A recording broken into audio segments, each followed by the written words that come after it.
আমরা ছোটখাটো ব্যবসা করতে যাই বা নতুন ঘরবাড়ি বানাতে যাই, আমাদেরকে চাঁদাবাজির প্রবলেমটা ফেস করতে হয়।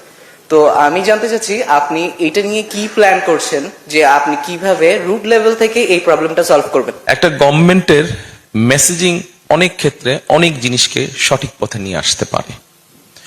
গভর্নমেন্টের থেকে যদি মেসেজিং যায় যে we will not tolerate this, তারপরে তো গভর্নমেন্টের বিভিন্ন প্রিকশন বা স্টেপস থাকবে।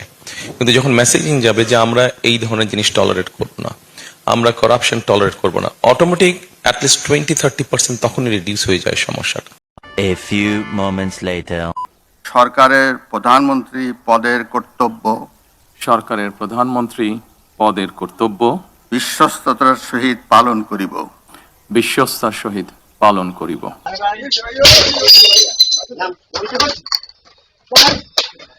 আজকে গরিব মানুষ দেখে রাস্তায় বসে তেল নিচে কেডা ভাই তেল নিচে কেডা লেগে থেকে প্রমাণ সত্যি আল্লাহ সব ধ্বংস করে দিবে।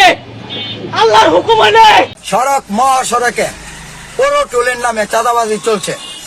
পণ্য পরিবহন চালকদের উপরে এক ধরনের নির্যাতন চালিয়ে তারা পুরো টুলের টাকা আদায় করছে। যে সকল আন্দোলনকারী আজকে টাকার অভাবে বেরোতে পারছে না, আপনারা অবশ্যই এই সকল ছাত্র, এই সকল কর্মী, এই সকল দলপ্রেমী মানুষদের দিকে লক্ষ্য রাখবেন। সে যে দলের হোক, তার অধিকার আছে খাওয়ার, সে খাবে, আপনি খাবেন না।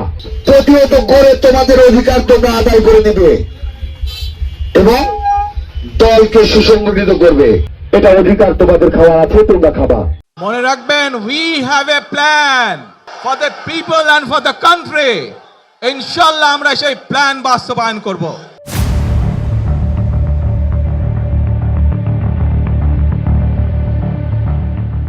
আমাদের দেশের সড়ক এবং ব্যবসায়ী পরিবেশে চাঁদাবাজি কোনো নতুন বিষয় নয়, বরং এই শব্দটা এখন বেশ পরিচিত একটি ব্র্যান্ড হয়ে দাঁড়িয়েছে। কথায় বলে সব দুঃখের সমাধান হলো সমঝোতা, আর ঠিক এমনই এক সমঝোতার রোল মডেল আমাদের সড়ক পরিবহন মন্ত্রী। সড়ক পরিবহনের চাঁদা যেটা বলা হয়, সেভাবে আমি চাঁদা দেখছি না। হ্যাঁ, ঠিকই শুনছেন, মন্ত্রী মহাশয় এই অবৈধ টাকার লেনদেনকে সমঝোতা বলে ঘোষণা করেছেন। মন্ত্রীর ভাষ্যমতে যেটা কারো ইচ্ছার বিরুদ্ধে আদায় করা হচ্ছে সেটা চাঁদাবাজি, আর যেটা স্বেচ্ছায় সেটা শুধু ব্যবস্থাপনা খরচ। মিথ্যে বলতে নেই, অবশ্যই। 50 টাকা দিবি না? না না, দিব না।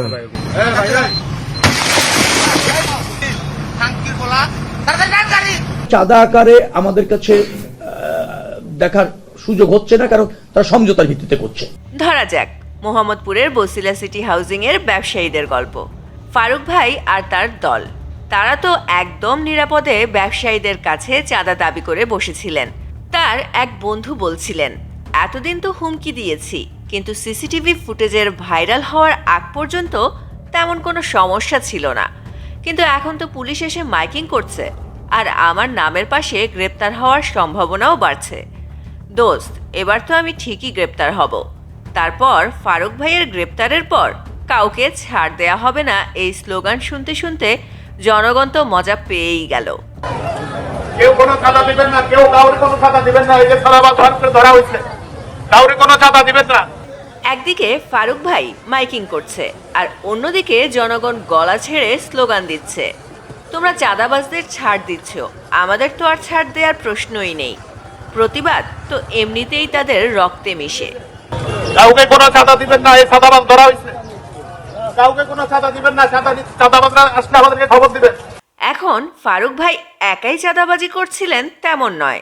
দেশের বিভিন্ন রুটে বিশেষ করে পরিবহন ব্যবসায়ীরা প্রতিদিন নিয়মিত চাঁদা দিতে বাধ্য। বড় বড় গাড়িগুলো থেকে দিনের শেষে টাকা উঠে আসে প্রায় 100 কোটি।